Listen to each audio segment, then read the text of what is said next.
काही विहिरी आम्ही 4,500 विहिरी मंजूर केल्या होत्या। त्या मागचा आमचा हेतू होता की शेतकऱ्यांना विहीर झाली पाहिजे आणि घरकुलं मोठ्या प्रमाणात मंजूर झाली होती। त्यांची ऑनलाईन बिलं आणि मस्टर काढण्यासाठी पैशांची मागणी ही मोठ्या प्रमाणात होत होती। माझ्याकडे अनेक लोकांच्या तक्रारी त्या संदर्भात होत्या। आज त्या संदर्भात व्हिडिओ आम्ही त्यांच्याकडे गेलो आणि अगदी अनेक शेतकऱ्यांनी समोरासमोरच्या तक्रारींचं कथन केलं।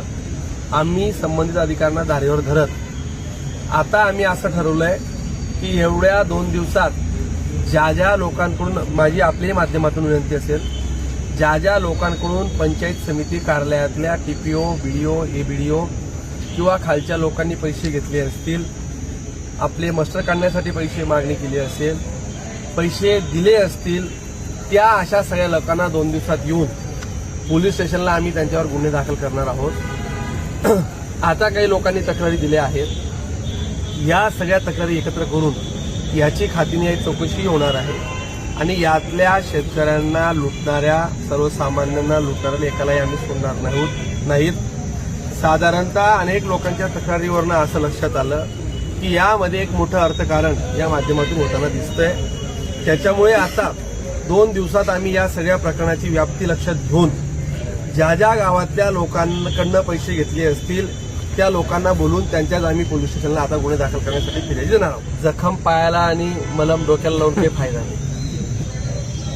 पंचायत समिती चाळीसगावमध्ये घटना घडली आहे। पोलीस स्टेशन 50 फुटावर आहे। मी पोलिसात गुन्हा दाखल करतोय।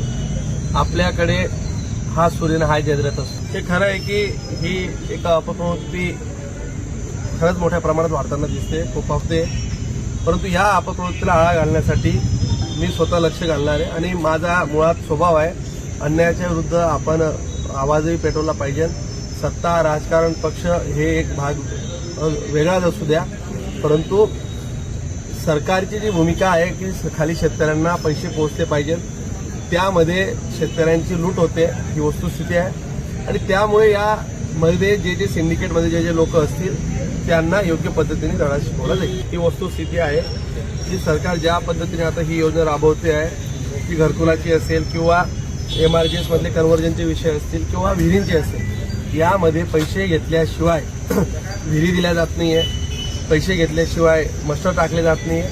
ही तर आज तर शेकडो शेतकऱ्यांनी ही अशी परिस्थिती इथं कथनच केली आहे। 2 दिवसात शेकडो शेतकऱ्यांना घेऊन पोलीस स्टेशनला सगळे गुन्हे दाखल करणार आहोत। यामध्ये सरसकट जे जबाबदार असतील, दोषी असतील, त्यांच्यावर गुन्हे दाखल होतील, त्यांना चक्की पिसायला लावतो।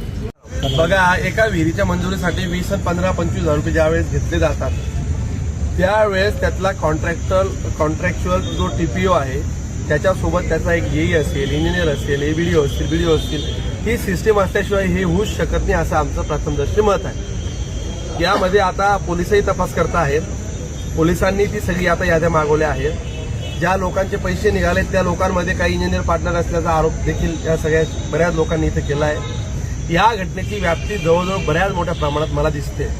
त्याच्यामुळे आता 2 दिवसात यातनं काय काय तपासातनं समोर येत आहे आणि त्या अनुषंगाने ज्या ज्या अधिकाऱ्यांनी सर्वसामान्य घरकुलदारांना, शेतकऱ्यांना विहिरीसाठी लुटलंय त्यांना सोडणार नाही एवढं सांगतो।